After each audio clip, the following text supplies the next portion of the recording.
Dakle, usvojena je odluka o dodatnim pravima na finansijsku podršku porodici sa decom, koja je počela da se primenjuje 1. januara ove godine. Novčana pomoć za treće dete u porodici je jedna od mera iz ove odluke i ovo pravo ostvaruju porodice za treće dete po redu rođenja ukoliko majka, izuzetno otac, nije korisnik prava na roditeljski dodatak po zakonu o finansijskoj podršci porodici sa decom. Ostvaruje se, isplaćuje se u iznosu od 60.000 dinara godišnje, u 3 jednaka dela u iznosu od 20.000 dinara do završetka srednjoškolskog obrazovanja, a najduže do 20 godina života deteta.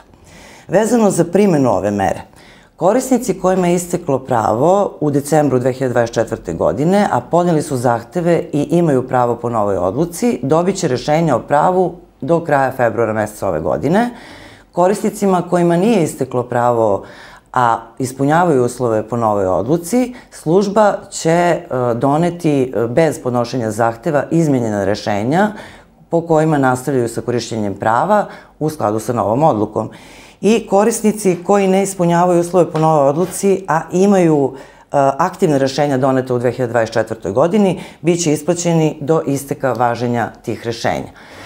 Istakla bih takođe da oni koji su ostvarili pravo na roditeljski dodatak sa nivoa Republike, po isteku tog prava mogu da se jave u gradsku upravu i podnesu zahtev za ostvarivanje prava na novčanu pomoć za treće dete u porodici.